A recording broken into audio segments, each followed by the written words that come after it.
اللہ کے نبی علیہ الصلوۃ والسلام کی شان اقدس میں گستاخی کرنے کے لیے کارٹون تک بنائے ہمارے نبی کے، اور بدنام کرنے کی ساری مہمیں چلائیں۔ اس کے باوجود اللہ کے نبی علیہ السلام کی ذات عالی اتنی پرکشش ہے، جو پڑھتا ہے وہ کہتا ہے اتنی اچھی زندگی۔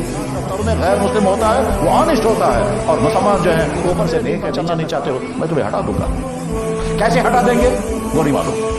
کبھی تو آسمانی عذاب آئے گا، کبھی زمینی عذاب آئے گا، کبھی کوئی قوم مسلط ہو جائے گی اور سب کو تہس نہس کر کے الگ کر دے گی، پھر اللہ تعالیٰ فرماتے ہیں کہ نئی قوم اسلام میں آئے گی اور وہ تم سے زیادہ صحیح مسلمان ہوں گے۔ نئی قوم اسلام میں آئے گی تم سے صحیح مسلمان۔ مشہور شعر ہے آیا یورش تاتار کے افسانے سے، آسمان مل گئے کعبے کو صنم کھانے سے۔ اگر مسلمان اپنا سدھار نہیں کریں گے اور تو پھر اللہ تعالیٰ شان کو ہٹائیں گے، اور جن کے ذریعے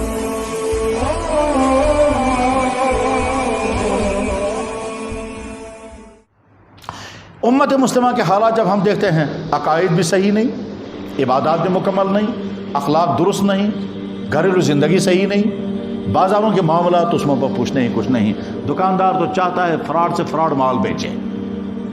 ہماری سوسائٹی کے جتنے طبقے ہیں، ان طبقوں میں سے کوئی طبقہ ایسا نہیں ہے جو یہ کہہ سکے کہ ہماری زندگی بالکل آئیڈیل زندگی ہے جیسے کہ مسلمان ہونا چاہیے، حتیٰ کہ علماء بھی نہیں کہہ سکتے۔ میرے بھائی، سارے بحران کا حل کیا ہے؟ کیا ہم اس کو ایسے ہی چلنے دیں؟ اگر ایسے ہی چلنے دیں گے تو نتیجہ کیا نکلے گا؟ اللہ تعالیٰ شان و وارنے دے چکے ہیں۔ اللہ فرماتے ہیں یا ایھا الذین آمنوا من یرتد منکم عن دینہ، اے ایمان والو اگر تم میرے دین پر چلنا نہیں چاہتے ہو میں تمہیں ہٹا دوں گا۔ کیسے ہٹا دیں گے وہ نہیں معلوم۔ کبھی تو آسمانی عذاب آئے گا، کبھی زمینی عذاب آئے گا، کبھی کوئی قوم مسلط ہو جائے گی اور سب کو تہس نہس کر کے الگ کر دے گی، پھر اللہ تعالیٰ فرماتے ہیں نئی قوم اسلام میں آئے گی اور وہ تم سے زیادہ صحیح مسلمان ہوں گے۔ نئی قوم اسلام میں آئے گی، تم سے صحیح مسلمان ہوں گے۔ یہ جو اللہ تعالیٰ بیان فرما رہے ہیں اس کا ایک منظر اس سے پہلے اللہ اس دنیا کو دکھا چکے ہیں۔ جو اللہ فرما رہے ہیں میں نئی قوم اسلام میں داخل کروں گا، اس کا ایک منظر اللہ اس سے پہلے پوری دنیا کو دکھا چکے ہیں۔ اور وہ کیا ہوا ہے کہ منگولیا سے قوم اٹھی جن کو کہتے تھے تاتاری۔ اس میں ایک آدمی تھا، اس کا نام تھا تموجن۔ اس تموجن نے 12 سال یا 17 سال کا لڑکا تھا یہ، اور اس نے اپنی قبیلے کی فوج تیار کی۔ پہلے اس نے چائنا کو تہس نہس کر دیا، اس کے بعد پھر مسلم ملکوں کی طرف وہ مڑا ہے، اور واقعات بہت سارے پیش آ گئے، مجھے ڈیٹیلیں سنانی ہے۔ مسلم ملکوں کی طرف مڑا ہے تو تمام وہ مسلمان ملک، وہ تمام شہر جن پر فخر کرتے تھے مسلمان، وہ تمام شہر آگ کا ڈھیر بنا دیا۔ اس میں بخارا، سمرقند، غزنی، ہرات، خراسان، ترمز، بغداد تہس نہس کر کے رکھ دیا۔ تقریباً 80 لاکھ انسان اس نے مار دیے۔ اسی آدمی کا نام تھا چنگیز خان۔ پھر اس کے نسل آگے چلی ہے، چنگیز خان، پھر اغدائی خان، پھر بغدائی خان، پھر بیکاتان خان، اور آخر میں ہلاکو خان۔ اور یہ سب بغداد شہر کی آبادی 20 لاکھ تھی، 14 لاکھ مسلمان ختم کر دیے۔ لاشوں کے انبار لگ گئے، کوئی دفن کرنے والا بھی نہیں تھا، کوئی نہیں۔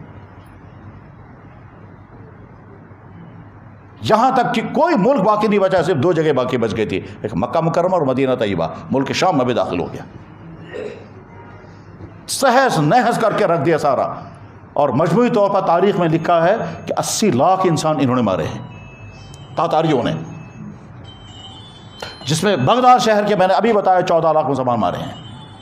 بغداد شہر میں، بغداد نہیں، بخارا کے شہر میں وہ پہنچا، جامع مسجد کے اندر داخل ہو کر جوتے پہن کر کے ممبر پر چڑھا اور چڑھ کر کے کہہ رہا ہے بخارا والو میں آسمان کی طرف سے تم پر عذاب بن کر آیا ہوں۔ اور پھر کہا کل شام تک اس بخارا شہر میں نہ کوئی انسان باقی ہونا چاہیے، نہ کوئی مکان رہنا چاہیے۔ اسی وقت آگ لگانی شروع کر دی۔ اگلے 24 گھنٹے کے اندر سارے انسان، مردوں کو مار دیا، عورتوں بچوں کو باندھ کر لے گیا، اور مکانات کو آگ لگا دی تو ڈھیر بنا دی۔ تاریخ میں لکھا، چونکہ لوگ پڑھتے نہیں اس لیے معلومات نہیں۔ ٹھیک، پھر کیا ہوا؟ انہی آدمی، اسی تاتاری قوم میں سے ایک انسان، اس کا نام تھا برقے خان۔ اس برقے خان کو ایک انسان ملا، وہ کوئی دائی تھا، دعوت کا کام کرنے والا تھا۔ تو وہ جب ملا تو برقے خان نے اس سے کہا تو زیادہ اچھا ہے کہ میرا کتا زیادہ اچھا ہے؟ تیرے سے اچھا تو میرا کتا ہے۔ تو اس بزرگ جمال الدین نے کہا جناب اگر میرے پاس ایمان نہیں ہے تو بلا شبہ آپ کا کتا مجھ سے افضل ہے، اور اگر میرے پاس ایمان کی دولت ہے تو میں سب سے افضل ہوں۔ تو برق خان کہتا ہے یہ ایمان کیا چیز ہے؟ اس کے بعد کئی دن کے بعد اس کو بلایا، اور بلانے کے بعد کہا مجھے سمجھاؤ یہ کیا کہتے تھے تم، کہ اگر تمہارے پاس ایمان ہے تو کتے سے اچھے ہو، اور اگر ایمان نہیں تو کتے سے بدتر، یہ کیا ہے ایمان؟ تو بزرگ جمال الدین نے تفصیل بتائی، اتنی تفصیل کہ اللہ تعالیٰ شاہ نے اس کا دل پلٹ دیا، اور برق خان نے اسلام قبول کیا تو غیاث الدین بن گیا۔ اس کے بعد لہر چلی تو ساری تاتاری قوم مسلمان بن گئی، ایک بھی باقی نہیں بچا۔ مغل خاندان اسی میں سے تھا۔ تو جن تاتاریوں کے ذریعے سے مسلمانوں کا تہس نہس کرا دیا گیا، انہیں تاتاریوں کو بعد میں اسلام کی دولت مل گئی۔ علامہ اقبال کا مشہور شعر ہے آیا یورش تاتار کے افسانے سے، پاسباں مل گئے کعبے کو صنم خانے سے۔ اگر مسلمان اپنا سدھار نہیں کریں گے اور تو پھر اللہ تعالیٰ شان ان کو ہٹائیں گے، اور جن کے ذریعے ہٹائیں گے انہیں کو اسلام کی دولت ملے گی۔